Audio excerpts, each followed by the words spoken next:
This week on the show, we have game dev and one of the heads of the Metal Gear Solid VR remake, Vapor Cephalopod. And if you're enjoying the show and want to help support it, make sure to check us out on Patreon at patreon.com/KojimaFreak.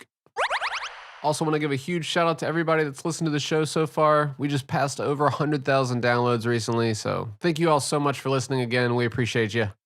We'll have more big guests and more real Metal Gear podcasting coming to you soon.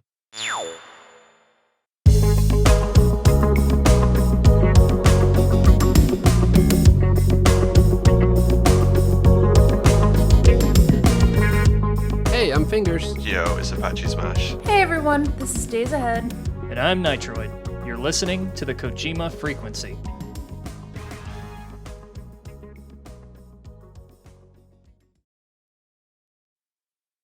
Yeah, this was something I saw today that I was just kind of like, wait, what? Keeps changing why he says Solid is the name for Solid Snake. Oh, I know. It's like, actually, it was this shit from, from this old CD.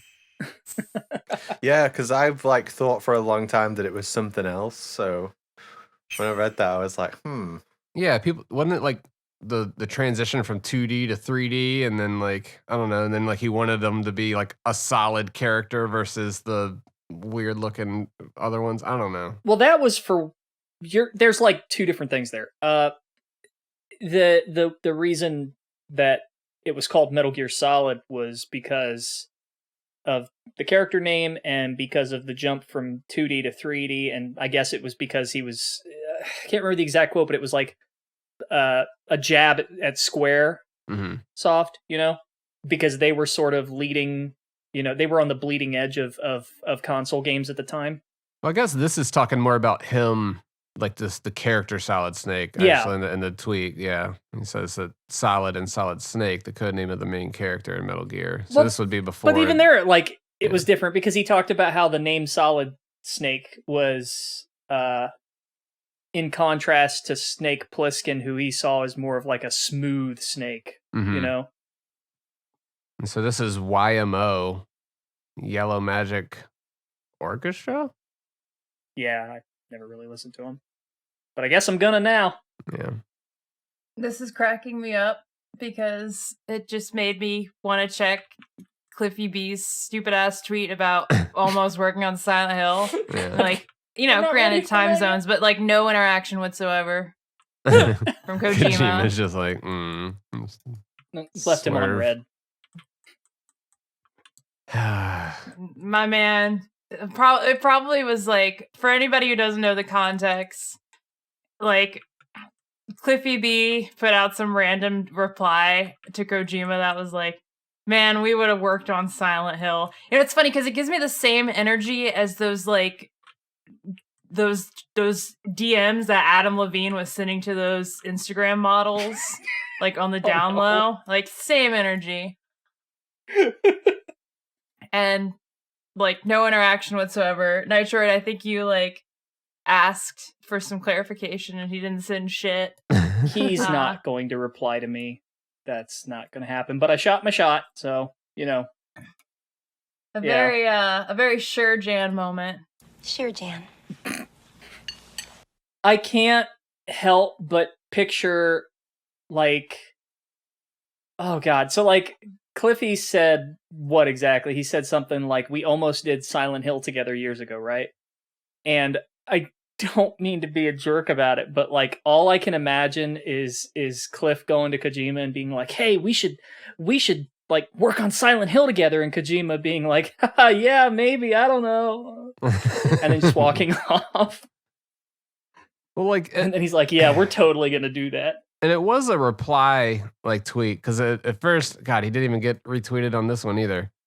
He said, I miss this fella and I miss Japan, and he tagged, Hideo, and it's a picture of him in a image, I mean, yeah, I know. I'm being a mean cynic. Yeah, and then someone said, please be side of a collab, and then that's when he was like, yeah, we almost did Silent Hill, It was just like, Very, very strong reply guy energy from Cliffy there. What has Cliff done lately? Drop his staff without giving them proper severance. Okay, you know what? or, Maybe I shouldn't have or asked that knowledge question. that they're getting fired or laid off. Oh boy. This is getting... Keep going there. All of you keep going there, because the more you all go there, the better I'm going to look at the end of this episode. Honestly. Keep going there. Keep digging. See, alternatively, I don't want to take away from that energy. Like, Yeah, this is your time to shine. you know, I'm really, because I'm about to transition to this with speaking of dipshits on Twitter. God, we have to Because cut all that of this. fucking guy, wow, there's like so many. Okay, this is kind of a bad segue actually. I don't even know where to begin with this, because it pretty much began with like Konami just being like, you know, hey, we're gonna talk about a beloved series at TGS. And then, of course, Wink, all wink. of us were just like, yeah, it's shit. I can never get the name pronounced right. Yeah. Suikoden. Yeah. Suikoden. Check the episode. I was like, everyone have a guess what it's going to be now. And Yeah. and Dave said Suikoden. Yep. And, you know. I we were literally like- can't even pronounce the shit, and I predicted that just based off of, you know, just a little bit of critical thinking, you know, you dig a little bit of research. No, it's that IP renewal that you called too. That it was a lot of stuff. Yeah. Yeah, although the IP, yeah, you're right. I'm not even, okay, yeah, you're right. That sure didn't stop people. Usually I'm literally the type of person that is like, okay, like it, you know, IP renewal doesn't really mean that much, but in this case, yeah, it's like all the stars aligned. And then of course some folks like, you know, when they hear Konami and beloved series, it's like, you know, let's forego any sort of like research here and let's kind of hit with going back to another thing we talk about on this show, sort of like the anime twist. And you know, that's usually not how things work in real life. So when it turned out like, and then of course like blogs, you know, they do what they do, blogs and Twitter, you know, this is a beloved Konami series, this is it, this is the leaks that we've been telling y'all about all along. And then of course when it's Suikoden, did I get that right? Yeah. Yep. Let's go. When it's Suikoden, like people go ape shit, like both the Silent Hill facets of the Silent Hill and the Metal Gear community, like kind of really misbehave here, in my opinion. Yeah. Everybody acting out because, you know, it's not Metal Gear, it's not Silent Hill, it's I don't know.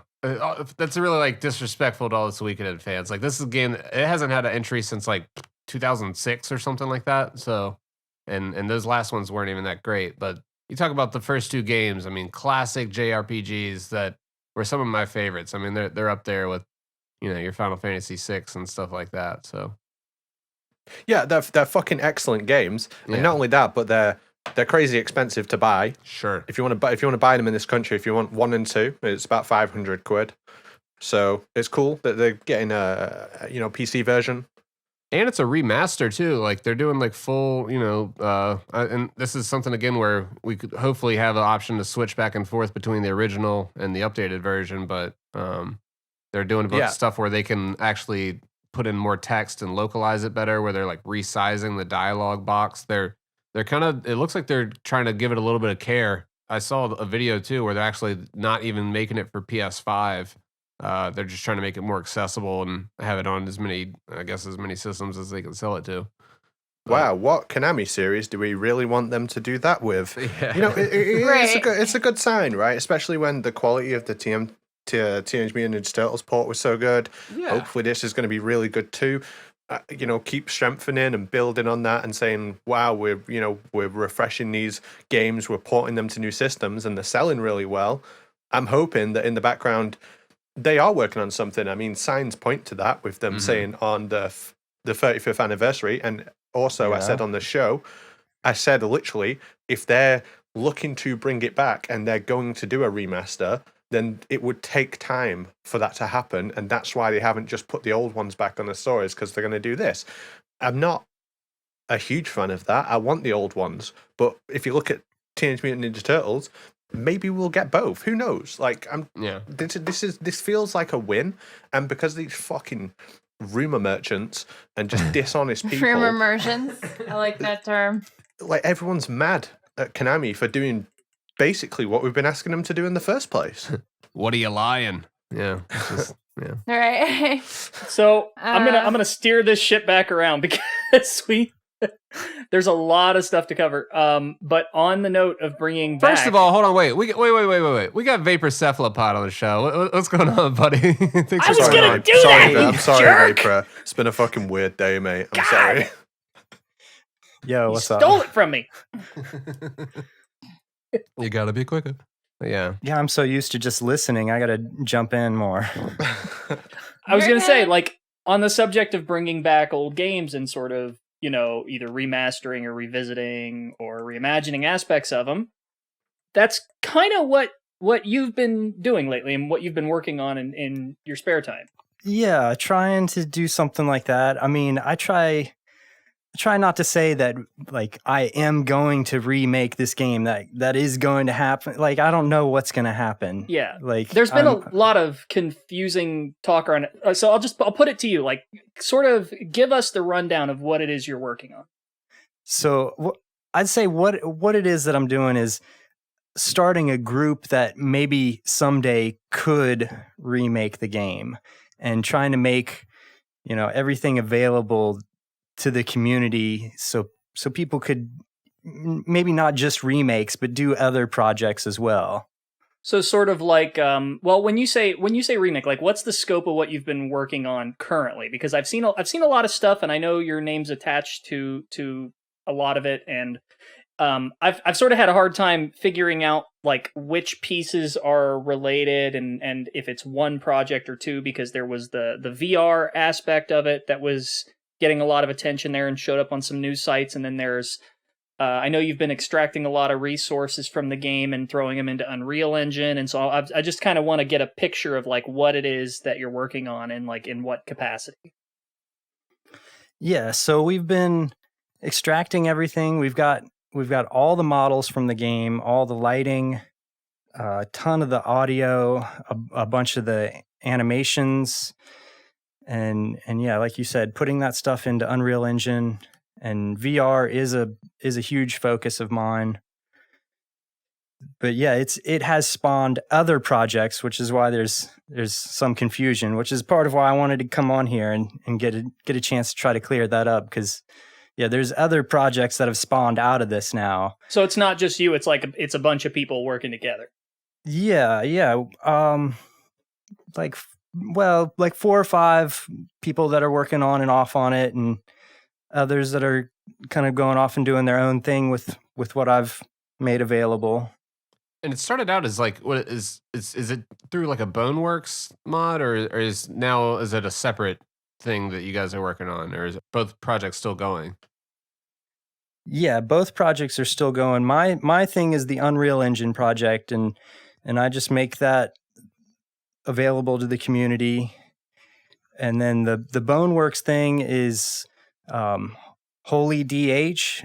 He's doing that all on his own, and that's his own project that's kind of spawned out of this.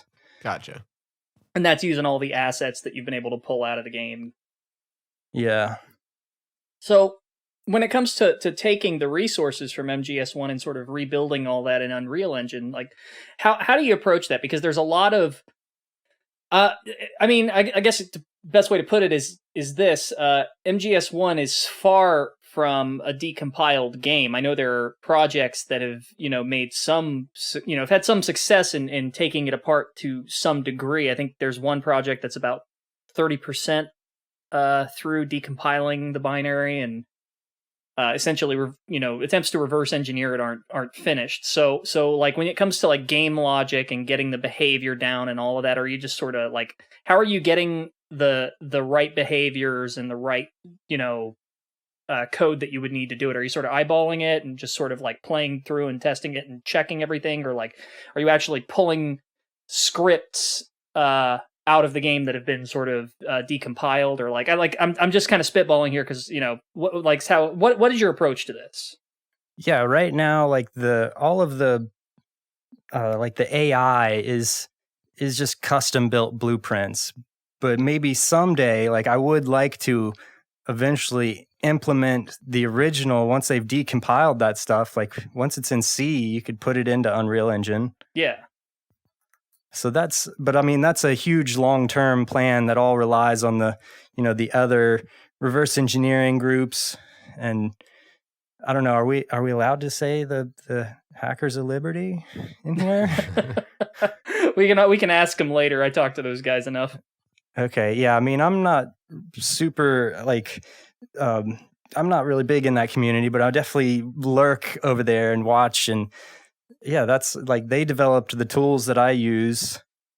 Yep, same. A lot of what I was doing to which admittedly isn't much, but what little I was doing to mod MGS2, like mesh swaps, animation swaps, texture mods, those kind of things.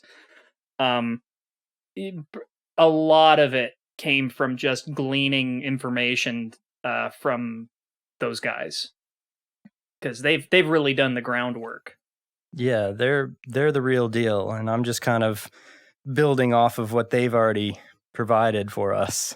Yeah, I was reading your interview. I forget with which publication, but I remember you talking very general terms, but talking about like working closely with the reverse engineering team, I think you called it. I was like, I wonder sort of who that defines, but it sounds like you're breaking that down here. Yeah. Yeah, those guys are ridiculous. A little stoned right now, but it just hit me why you just said the reverse engineer guys instead of like their actual names.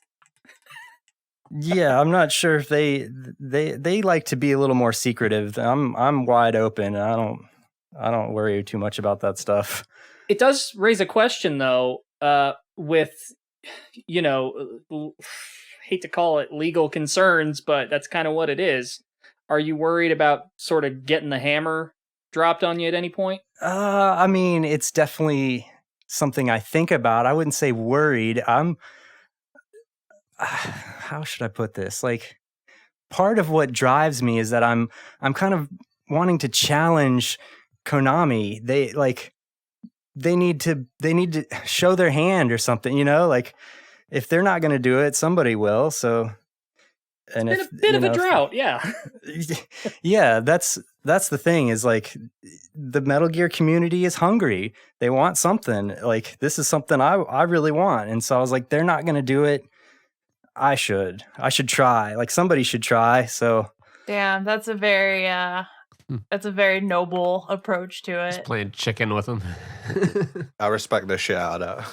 And I don't mean like in a hesitant way. I was just trying to find a good word for it. On that same note, there have been, I don't know if you have seen this, you probably have, but one developer sort of came out of nowhere a while back and announced, is named Octosaur. I don't know how to pronounce his username.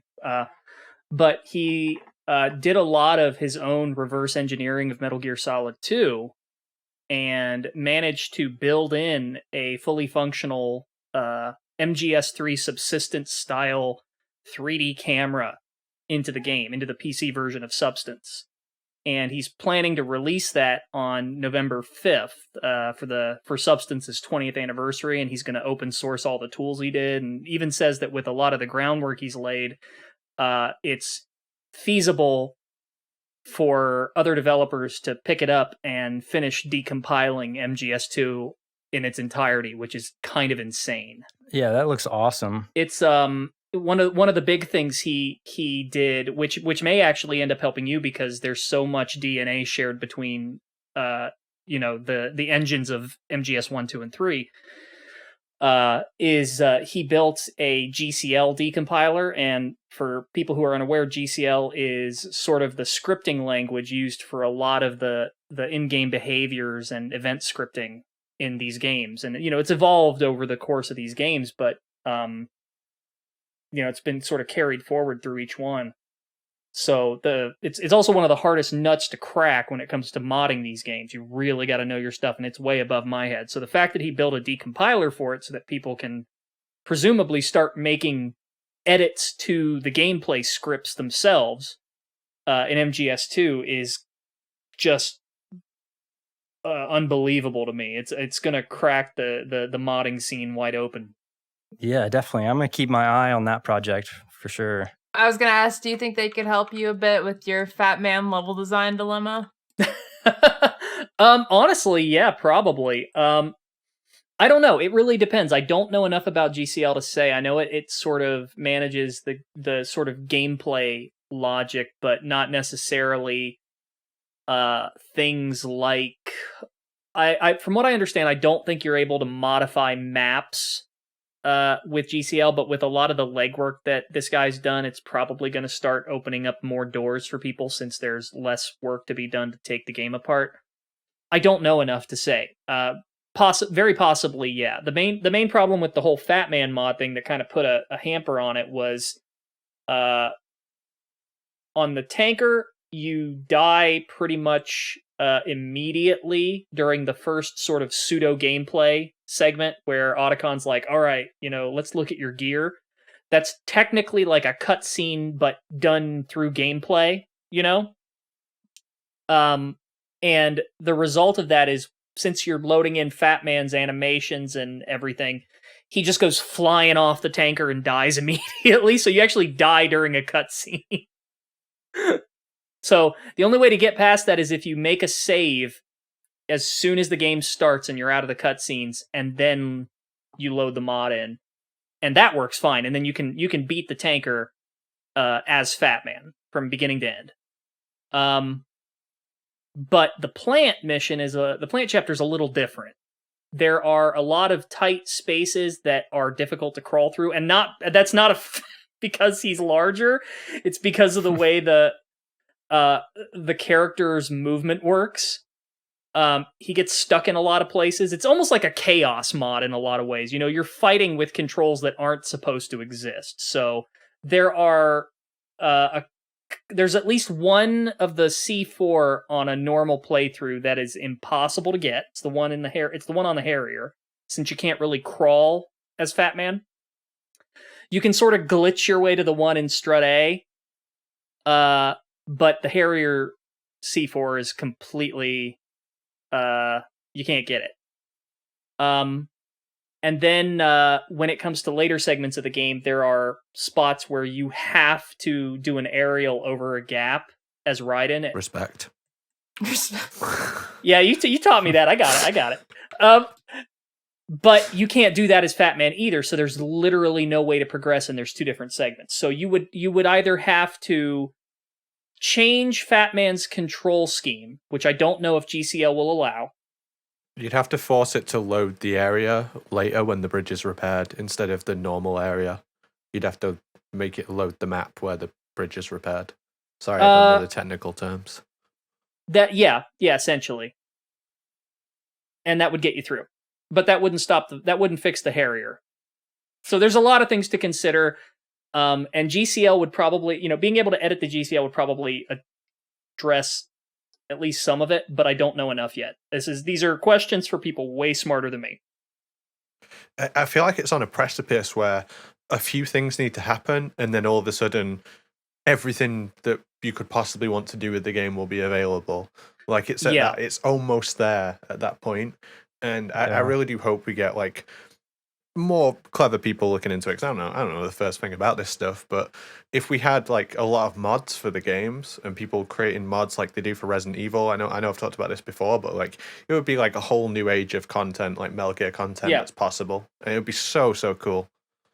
And that's kind of what you're trying to drive for, Vapor, except with MGS1 instead, right? Yes, I mean I made the map, a whole map, complete, seamless end to end. And yeah, I mean, that's the big thing I've done so far. But yeah, I mean, we've started some on MGS2. Like I've extracted a bunch of the scenes of MGS2, and so I'll probably keep going through the series. It would be nice if there were ways to do MGS3 as well, but with the fact that there was never a PC port for that one, it's just that and 4 are just sort of locked down, Yeah, there's some tools for 3, but yeah, it's just like so many more models. 1 is so much easier because it's just so simple, but yeah, the more complex the models get, like just the more work it is to rebuild everything. Yeah, and then in 2 at least, because it has the PC version and people have had time to sort of pull it apart for so long, it's not as bad. But with 3, like, I've been able to do some texture modding in 3, but that's about it. It's not just that, but like if you make something, if you make like a mod for MGS2, it's pretty like user friendly for people to be able to install that to their PC game. But when you talk about 3, it's like, okay, you need this emulator, this version, Right. Like it's just so less people are going to do it. Basically, less people are going to play whatever you make.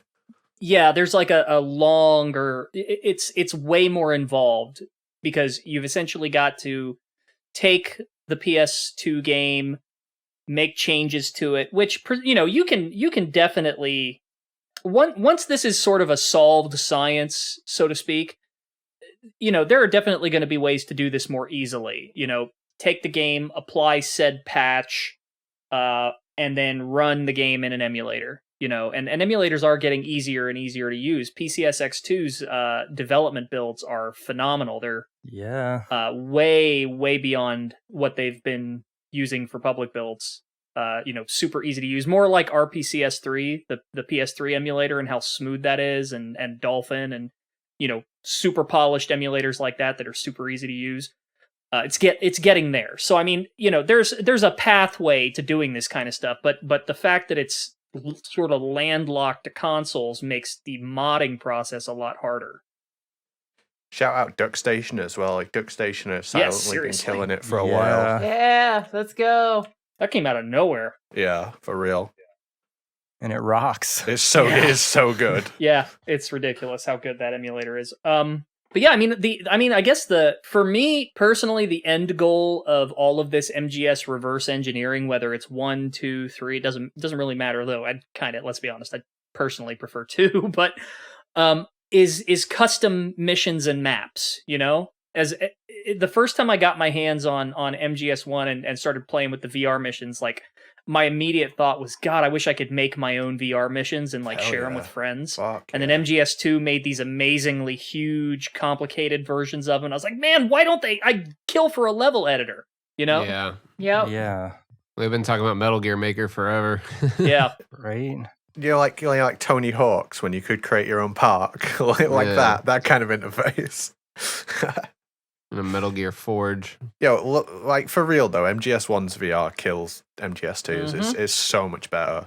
Like, I don't know what it is about that game, but it's so perfect for VR. It's just butter smooth. I'd always wished that MGS3 would have gotten I guess they couldn't have been VR missions, but you could have called it like boot camp. No, it killed me. It killed me watching that new Metal Gear video that came out, like the unreleased content, when it talked about the additional missions for MGS3. And Kojima talking about how they had had hundreds of VR stages that weren't possible to put into the game. Like, yo, where are they? Go get them. Like, put them somewhere. Like, I would love to play those. The logic there, I've always presumed, is that when they sort of did their double dip on MGS3, MGO sort of filled that void. That was the big extra content thing. And then with MGS4, same deal. All of the expansions to MGS4. There was no double dip version of MGS4. It just got expansions to the online mode. Yeah.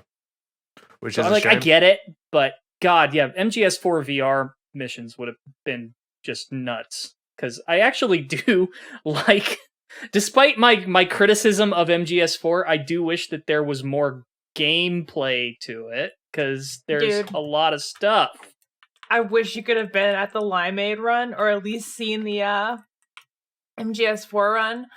They absolutely shit on, and great event altogether. But that part particularly humored me because they just shat on the game the whole time, and in a loving way. Like what specifically?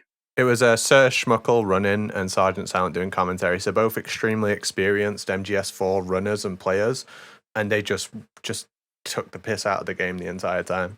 I'm gonna have to watch the stream of this. Just breaking down exactly how much gameplay is in each chapter. Just specific shitting on chapter 3 was great. I definitely encourage you to watch it. Nitro, I think it really hit the spot. Yeah, that'll be up on Limes' channel soon as well. And like, Spotty is like the main world record holder for MGS4, and he is so vocal about how much he dislikes the game and how like. Why do you run it then? I don't know. They all hate themselves, I Dude, guess. have you seen like speedrunners? Like, I like Masochists, all of you. No, it's, Apache. I'm an Apache anomaly. will send me. Apache will send me like videos of like somebody like speedrunning some shitty Barbie game, and he'll be like, "I'm gonna start running this in a few months." Yeah, I'm an anomaly Okay, because this I is like actually the love the games half-loaded that I Ken run. strat. Yeah, pretty much. No, I'm not going to get into Barbie games. I'm not going. I'm scared that you could. And I bet you could. Oh no, I meant for a speedrun. Yeah, I meant right now on the show. I'm not going to get into it. But you also did a run at Limeade too, right? Apache, didn't you do? You did like your single punch strat. So I did Metal Gear Solid 3 all camos, and it was honestly it's the best marathon run I've ever done. It was so funny all the way through. Like it's one I'm like so proud of, and afterwards I felt really good at like just the performance aspect of it. So a load of dumb stuff happened during the run.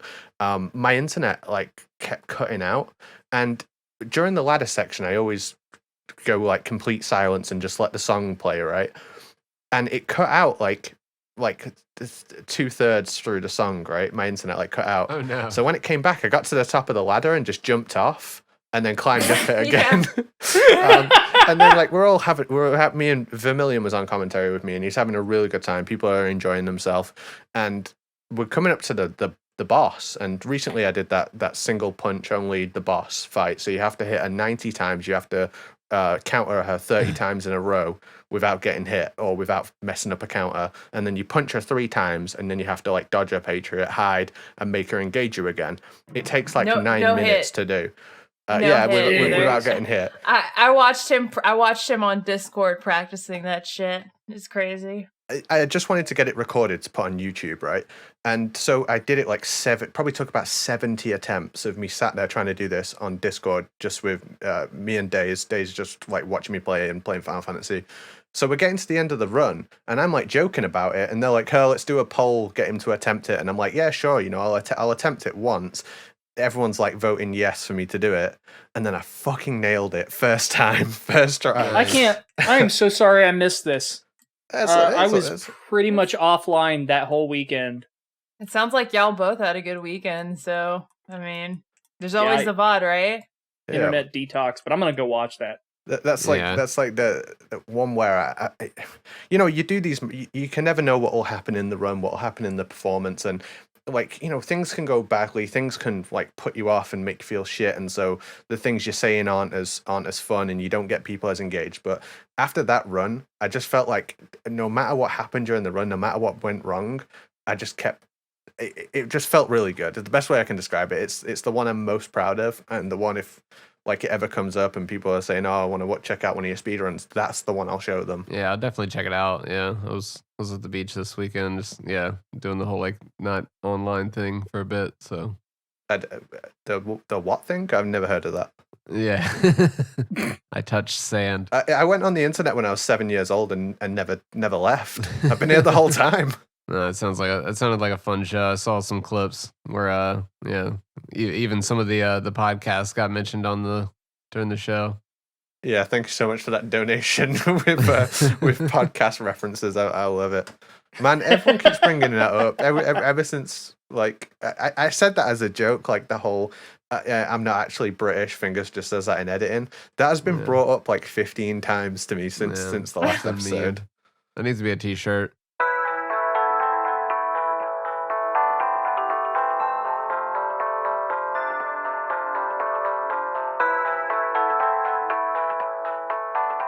Put in one of those mid-show breaks like they do on Brain Structure.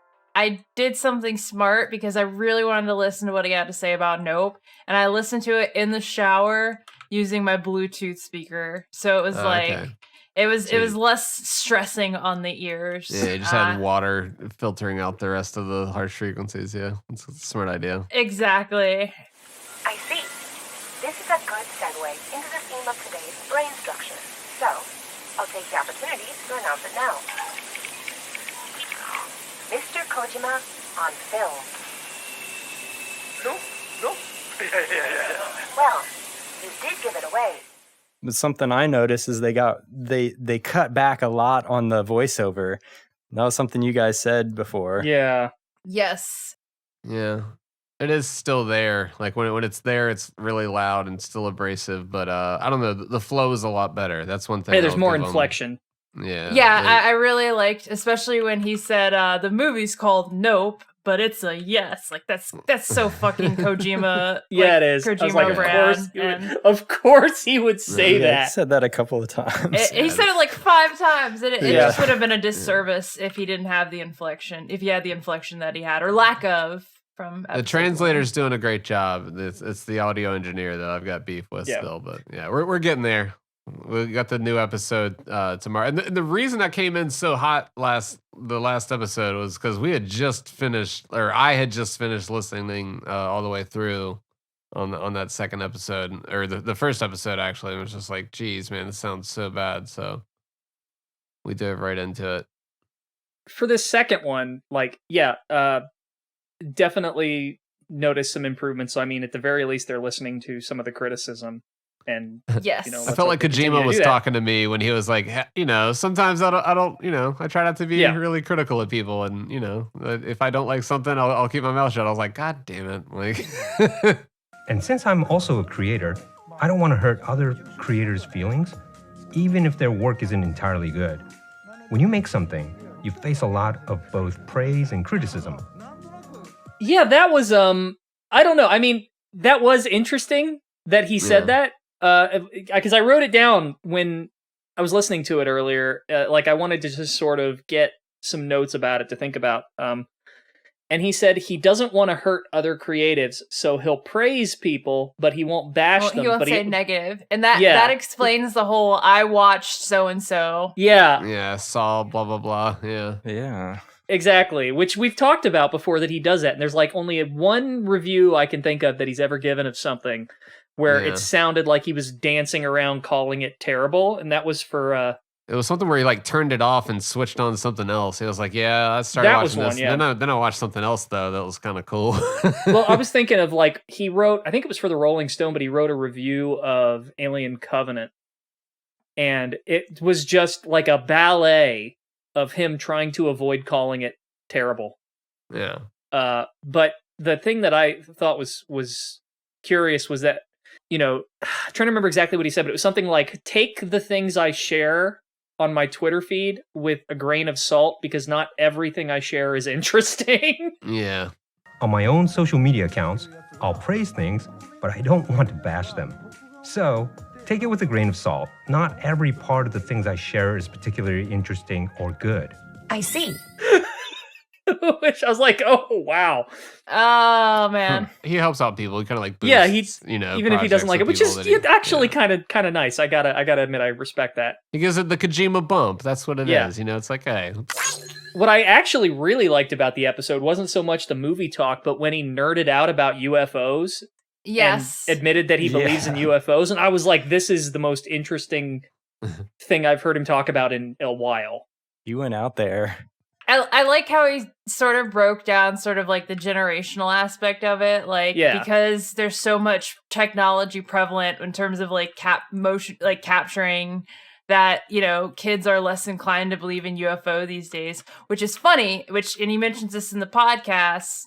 That's actually kind of a point that's brought up or considered in the plot of Nope. And I do think it's funny that I thought he did a good breakdown of the film.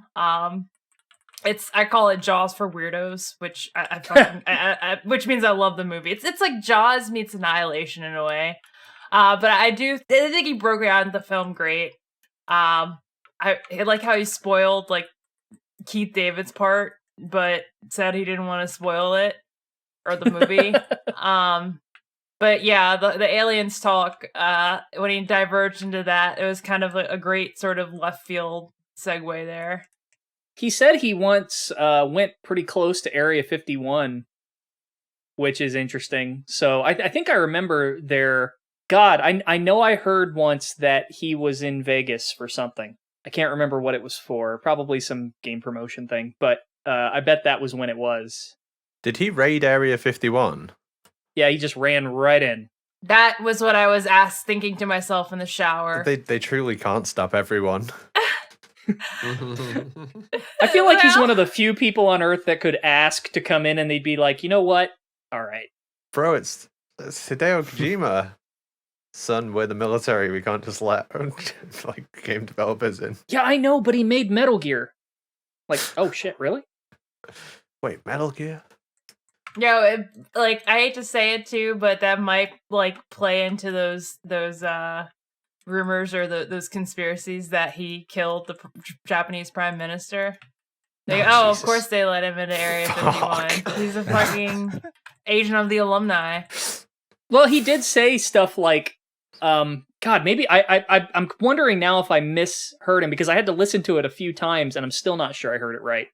But I think he said that like his generation collaborated with aliens. Yeah, I heard that. And like worked with them, but then he followed it up with like, we'll never meet them because they're too far away, and I'm just really confused. Yeah. I need another podcast elaborating on this. Just name dropping aliens. Yeah, he needs to do like a whole podcast on just talking about paranormal Dude. stuff. Like I would listen to that like I just constantly. Yeah. Like forget game development, talk about ghosts and shit. Right? What does he really believe? He puts them in his games all the fucking time. So I mean, he's on some type of shit. Yeah. Yeah, he talked about that. It gives me Big Boss believing in Santa Claus energy. He's real, I tell ya. He used to bring me presents and... Maybe that was him, I'm trying to make Big Boss relatable for plot purposes here. Let's make him relatable. I relate to believing in Santa Claus.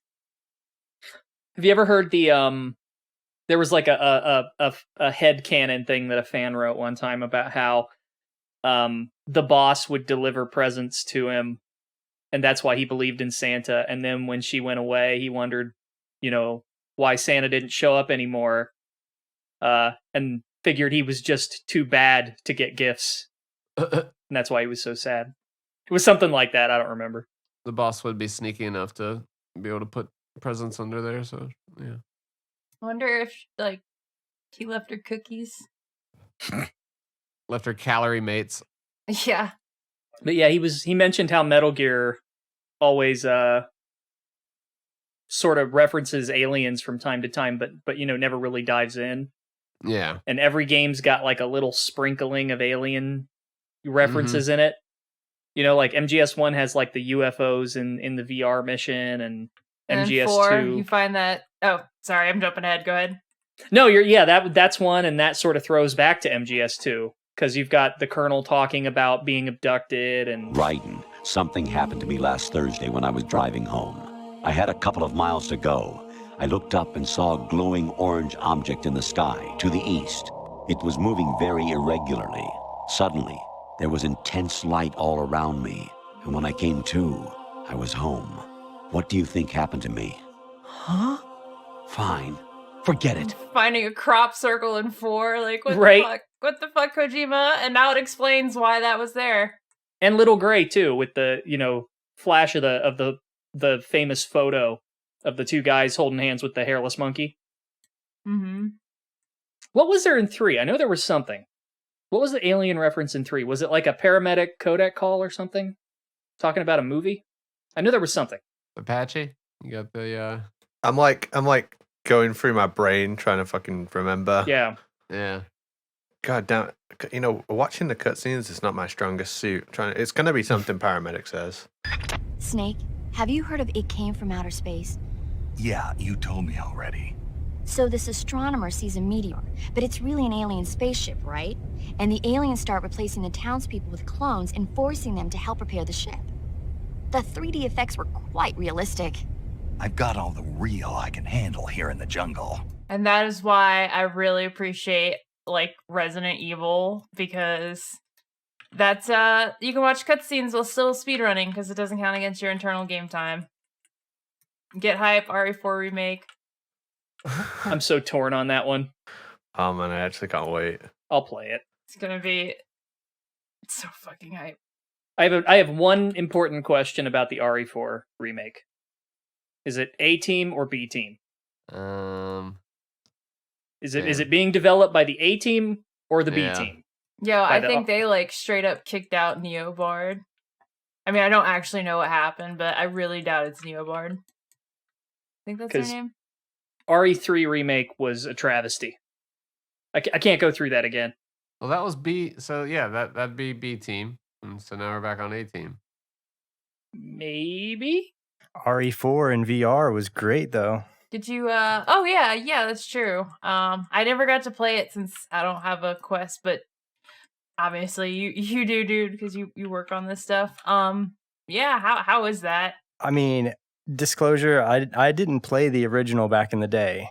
So what? Oh my god, fucking unicorn here, everybody. That's crazy. That's fine, but you do know we have to beat you with sticks now. No, I'm just kidding. No one cares. All right. But it's tight in VR though. Yeah. I mean, from what I've read about the original, like you couldn't move and shoot at the same time and stuff like that. Like they've tweaked some things to make it smoother for VR, and it translated really well, I think. Have you gathered? I mean, I admittedly I'm not sort of in the know about the timetables with your project, but did that provide any sort of inspiration with you translating the gameplay into VR? And to a broader scope, were there any games that translated to your inspiration? I know that you said that you weren't affiliated with the Boneworks guys, but for instance, did Boneworks maybe provide some like structure into how you wanted your VR gameplay to work?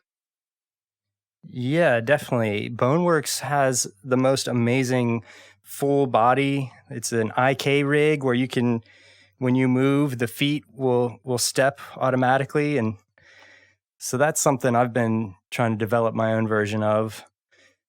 But yeah, I mean, games like the RE4 in VR, that kind of inspires me too. But I think the original Metal Gear was so well designed that it just works already. Like stuff like, having the footstep sounds louder on different materials or footprints in the snow, like all that stuff is just awesome for VR. Yeah. Not that I've implemented everything, but it's theoretically, I think it all just is great for it. That does sort of raise the question though, when it comes to rebuilding, everything into Unreal Engine. Apart from VR, what sort of things are you looking to add or change or possibly reinterpret? Like where are you on the scale of a full-on remake that does everything uniquely and differently and completely replicating the original without any deviation? So like what changes are you making?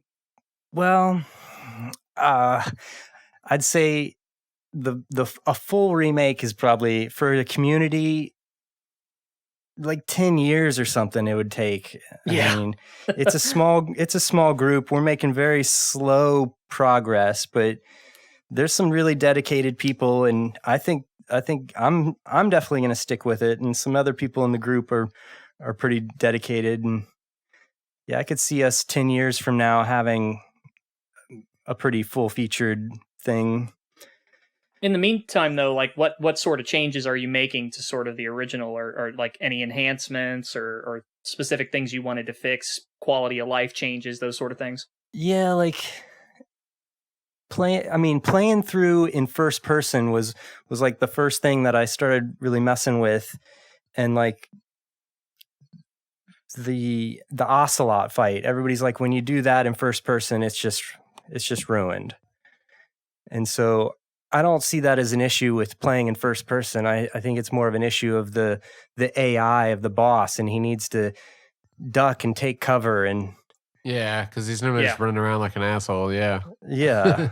So yeah, there's stuff like that for VR would have to change, but I don't think it will drastically change the game. I've seen too where you're I don't know if it's just a consequence of putting things into the Unreal Engine and you just, there's still more work to be done, or or if this is sort of the way you plan to go with it. But in some of the footage and the screenshots, there are definitely lighting differences because Unreal Engine has a more sophisticated lighting system. So is that something you're sticking with and you're trying to work through, or do you plan on sort of like, dialing it back to like vertex lighting like the PS1 had, or sort of like, what are you making visual changes? Yeah, so I haven't really gotten into this. Like, one of the big goals is to keep everything, like just keep it exactly as it was. But then I'm also remaking like fully custom models, higher details I got AI upscaled textures, and the lighting is going to be tweaked more. And a lot of the videos, there isn't any lighting at all. And I'm using a flashlight to walk around with. And but those were, that was before we were able to rip the lighting. So there was a while where there wasn't any lighting, but so it's going to be tweaked more, and there'll definitely be changes. And so we're everybody kind of looked at it, as like early footage, more as like, this is what it's going to look like when it's finished. We pulled a GTA 6 on you. It's still very early days. It's rough. Some of the stuff is not. This unfinished game looks unfinished. Yeah, what are you talking about? Didn't you God know forbid. visuals are the first thing that you work on with a game? Yeah. Well, I'll be honest. I'm an artist, not a programmer, so that actually is kind of the route I've been taking. Yeah, nice. God. So Yeah, that was the GTA leak was another instance, aside from the the MG Metal Gear sort of rumor collection during TGS, where I was just like, come the fuck on, y'all. Like, that's. I couldn't believe that much got leaked. I really love the solidarity of all the game developers releasing like unfinished stuff from their games, just saying, look, it all looks like shit. Games at this stage always look like shit. Yeah. And just the audacity and confidence of random Twitter user 11 to be like, well, actually, if you know about game design, and just make a complete fucking ass of themselves in front of everyone. I love it when that happens. And to use it to suggest that GTA 6 is like gonna be bad, or based off this footage it's bad. Like, it's just so Gamers. And this is coming from somebody who's like, I haven't like not in the best of terms, but like I've been just like, oh, GTA is just doing GTA, or Rockstar is just doing GTA Online and pulling out of that golden cow for as long as they can. And now I'm just like feeling complete sympathy for them. Like, come on, y'all. Yeah. Act like you have some sense. Yeah. In the case of the art guy, God, I mean, that tweet is getting memed on so hard and in so many places. It just sort of reminds me of the last time something like this happened, which was the "you cheated not only the game but yourself" tweet. Yeah. You cheated not only the game, but yourself. You didn't grow, you didn't improve. You took a shortcut and gained nothing. You experienced a hollow victory. Nothing was risked and nothing was gained. It's sad that you don't know the difference. Yeah, that guy privated his Twitter, by the way. Like, he was getting really shit on. But I mean, they got Cam Clark to like record it for a Liquid Snake codec. Dude, you know what's really funny? I'm the reason that Cam Clark did that. I don't Are know you if remember serious? that.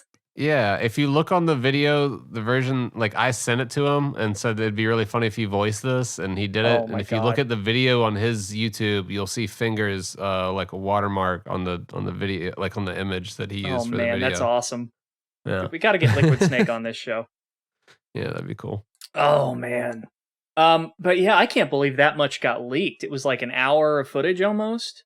Yeah, I hate all this leak shit though. Yeah. They're just Kind of just like ruins my day. Right? I haven't looked at any of the Grand Theft Auto 6 leaks apart from what's like been forced into my view by Twitter, but I haven't looked at any of the footage. I hate leaks. I don't even like watching trailers for stuff. I like to get the most authentic experience possible, and it's harder nowadays, right? It's like so hard to get an authentic experience with a game. Entire like plots are getting leaked these days. Like I hate it. I really don't want. I really hate leakers. Do you know what I hate more than leakers? Here we go. Here, let's do this. Oh, I'm so excited. So, I'm sure everyone's aware because it was today, right? It was today.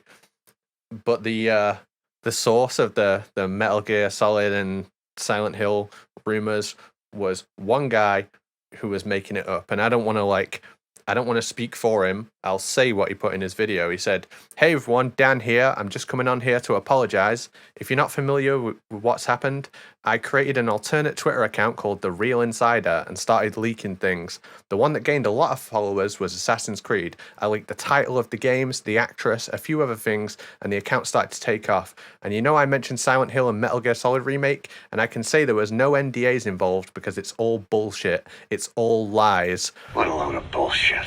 Yeah. And he even says why he did it. He says, "It's the clout, it's the buzz, it's being addicted to the thrill of thousands waiting on what you're going to say." Listen to yourself. You sound demented. What did I fucking tell you all? What have I been saying for so long? I've caught so much shit for this. In the entire time I've spent in this fucking Metal Gear community, I've caught so much shit for this. Calling these fucking pathetic loser game journos exactly what they are. They're like addicted to this reverence that comes with being in the know, but they have no talent or creativity or passion that gets them that status legitimately. Generally, no respect for other people either. Yeah, it's so gross. That Dan Allen admitting that he like torpedoed his entire career for the endorphins of some clicks on Twitter is the most honest thing I've seen a game journo do in ages.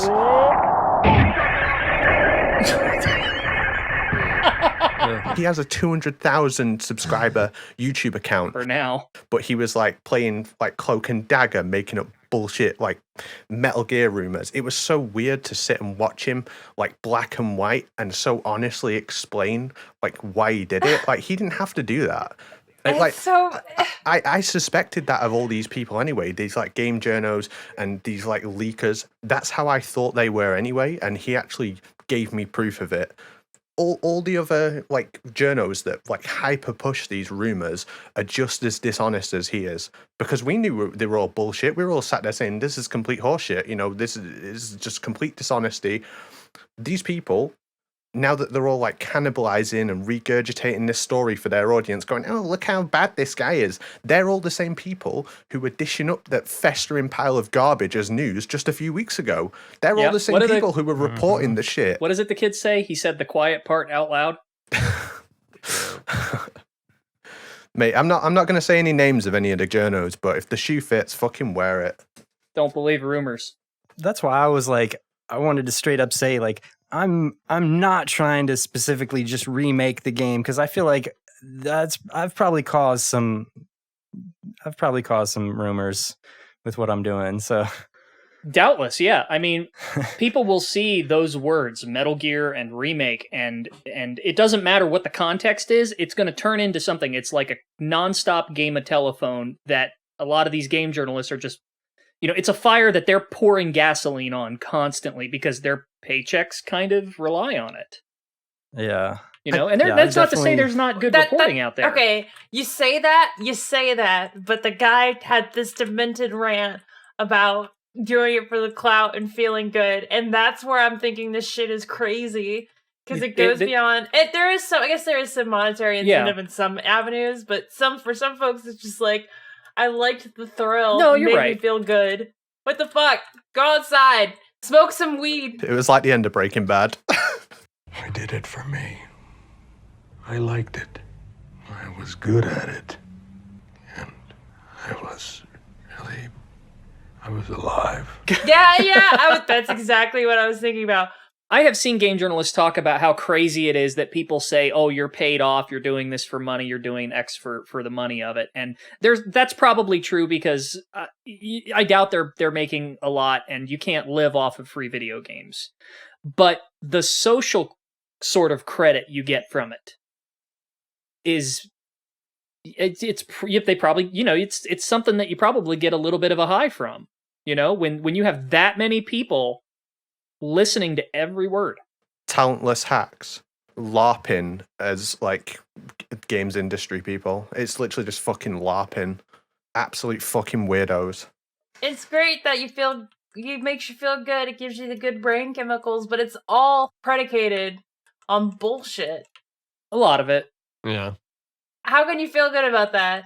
It's elitism. I mean, and that's not to say that every game journalist is like this. There are some genuinely good reporters out there, but they're few and far between. And just like fucks the industry up for other people. And it's an industry that's full of issues.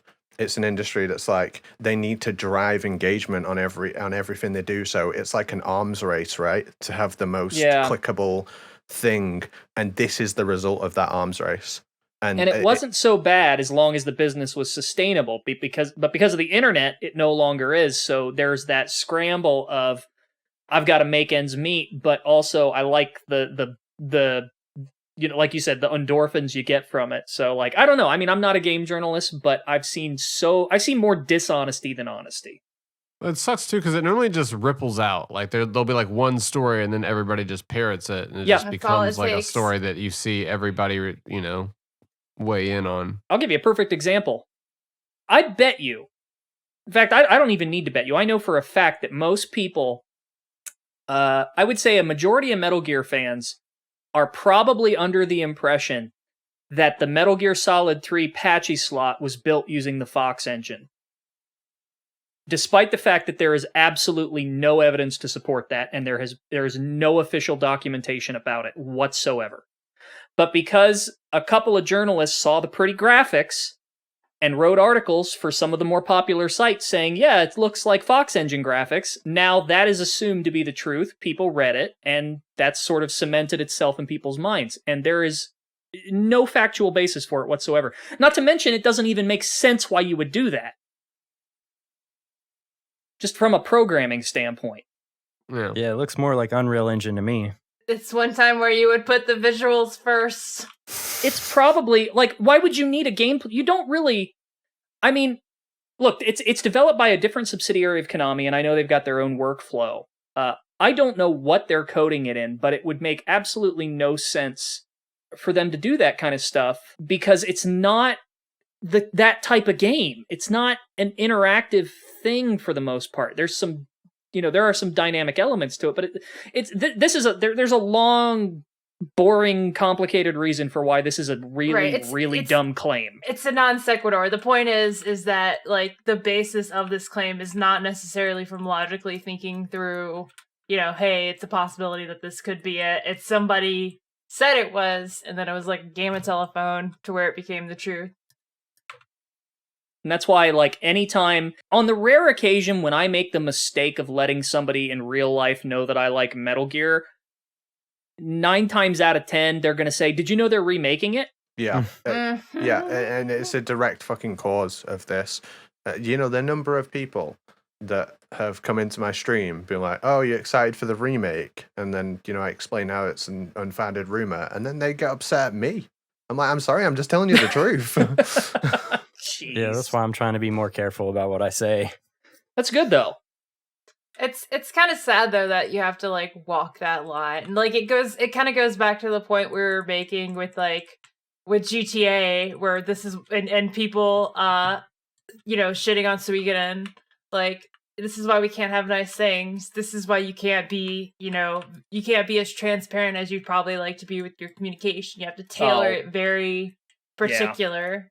Because you know as a Metal Gear fan how shitty it is to deal with this type of stuff. The responses were nasty. I want to say this entire Suikoden thing, this entire Suikoden outrage is a direct result of like Dan Allen and people like him who have just cemented this idea into people's heads that Konami is imminently going to announce a Metal Gear or Silent Hill remake, Yeah. and when they don't get it, people are lashing out at Konami, and it's just not fair. It is not Yeah, fair. it's bullshit. Yeah, they're drumming up hype just to set them up for failure, and then it's like, oh, that's what I'm saying. Like, I've been sitting over here like, Konami's not just the people that make Metal Gear for me. Like they're like the home of a lot of my favorite IPs. That's they've got the Ninja Turtle stuff, they've got Contra, Castlevania, all that shit. Suikoden is a really good RPG series. So I mean, when they announce stuff, most of the time I'm just like, fuck yeah. Like, so I've just been like kind of happy they've been going back and re-releasing all these series, and it seems I would kind of want them to iron it out and figure it out by the time they get to Metal Gear versus them rushing that out, and having a bad port. Because we see we've seen what happens with the Silent Hill series, with bad ports. So a lot of that's done by third parties, though, isn't it? Is Suikoden True. Being done in house? It seems like a little bit of both. Like Konami's involved because they're they're trying to like theirs, yeah. give it. Yeah. I love Nitroid's just like extra vigilant about like the management of these projects. He's like, is the B team working on this? I need to know who's working on this port. Which third party are they contracting this to? Like, I love it. That's how you got to think about these things. You can't just go based off of a rumor that makes you feel good. I don't want to sound like Lord Emmerich defending Konami, because I feel like I'm more than fair when it comes to criticizing them. Oh my Jesus, god, dude. Please cut that out. Victor. No, he knows I love him. He knows I fucking love him. Yeah. I'll tell him that to his face. Don't cut that out. I'll tell him the truth, man. He went hard. I will say this, him going off, I do love him, and then him going off about like, sorry for cutting you off, but him going off about like, you Metal Gear and Silent Hill fans need to like act like you have some goddamn sense. Like, that was so good. That was amazing, yeah. Chef's kiss. I'm proud of you, buddy. Good job. Because he's exactly right. I won't jump to the defense in the same way that he will, but this time I just don't think it was fair. I really don't think the outrage was fair. No, I agree. And I never got to play Suikoden, despite the fact that my childhood was more or less defined by binging JRPGs, so I'm looking forward to trying it. I think the first one is an incredibly good game. I have very fond memories of playing it, and I'm looking forward to revisiting it. Yeah, the second one's great. Though, on the subject of game announcements at TGS, Kojima looks like he's up to something again. Yeah, we don't really know what. Yeah. We got that Who Am I poster. It's like kind of mixed signals, but it's not, because I remember like I saw that the Kojima Productions Twitter said like no game announcements at TGS. But then there's this poster that's like, who am I? So it still could be something, and there's a very real chance that it couldn't be a game. It could be a movie. It could, this is like theory out of my ass, but it could technically be a game. It could be the Xbox project, since that was technically a game that was already announced. It's technically not new. But otherwise, yeah, it's sort of a weird place with what they showed versus, the expectations that they set. A bunch of fans seem to figure out who the actress is that's obscured. Yeah, they guessed Elle Fanning real quick. Yeah, because it looks like it was taken from a stock photo of her, and then I guess they changed her hair and added some things and blanked out her face. But like, it's so I think funny it was, that everybody tried to crank the brightness on it. And, like, yeah, that was. They're like, no. Everybody, doing it calm wrong. down. What are you doing? I could be wrong, but I think the first person who figured it out was Jose Molinas. I think he was the one that cracked it. Shouts out. So if that was you, buddy, good job. But yeah, there seems to be a popular fan theory going around, and don't believe rumors or theories, but I wouldn't put it past Kojima to do this, but I guess the thing that people keep parroting is that what if it's Lou grown up? Ooh. And you play as her from Luis from the end of Death Stranding. Yeah. And you play as her in Death Stranding 2. Ooh. And that could be pretty cool. And I mean, yeah, I could definitely see that casting working. But then again, it could be like Day said, like you said, it was, it could just be literally a movie, because he did say he wanted to do that. Didn't he say he was opening a studio for like other shit? Yeah. The LA studio was going to let him collaborate with the West more, and then they've got, I think, the Amsterdam branch next to Gorilla, right? A playable female character, more like woke stranding. Am I right, gamers?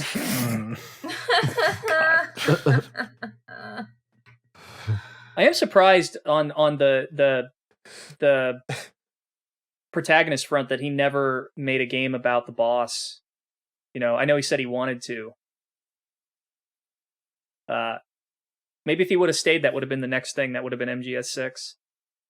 MGS 0. I would play the shit out of that game. Yeah, we all would have. Yeah. Kidding me? That would have been wild. Though I know for a fact, no doubt there would have been like some other legendary soldier that trained the boss, and like you just learn it's legendary soldiers all the way down, Yeah, pretty much. There's no end to it. So I don't know. We'll see what he does. Is there anything else you wanted to touch on with what you're working on, Vapor? Or? Yeah, I mean, if there was a way for me to contact Konami, like I would do that and try to get permission. But yeah, if they want to shut me down, like I don't know. Could happen, but boss, get down. Keep your head down. We're gonna keep at it, and there's a lot of passion in the community, like and people are hungry for more content. So yeah, something's got to happen. Yeah, it looks fun, man. It's been like one of the things where it's like made me think about getting a VR set up and being like, all right, that could be kind of fun to fuck around and play with. Yeah, I would definitely try that. Good. I saw someone playing it in VR, and they were like making out with Solid Snake on stream, and that has no bearing on me wanting to play the game or not. Yeah, a lot of people like to poke Johnny in the butt. Oh, jeez. No. So yeah, I'm glad I got that one in there. All right, man. Well, if you want to, tell people where they can find you online, and where to check out this project, and if you want to plug the Discord where people can stay tuned with all the updates you guys are putting out. You can go ahead with that. Yeah, so you can find me on Twitter as Vapor Cephalopod, and I'm on SoundCloud as Cerebral Cortex 27. So yeah, I produce music too, and oh hell yeah, yeah, and the Discord links are out there. You guys can find them on my Twitter, and cool. Yeah, anybody's welcome to join, and anybody that wants to contribute. It's all the stuff's available. Just ask. Well, cool, man. Yeah, thanks for coming on the show, man. We appreciate it. And look forward to playing some VR Metal Gear here soon. Yeah, man. Thanks for coming on. Yeah, thanks, dude. Yeah, I appreciate it. Thank you, guys. All right, cool. Everybody can hit stop. Apache, you can turn off your UK filter, and we're good.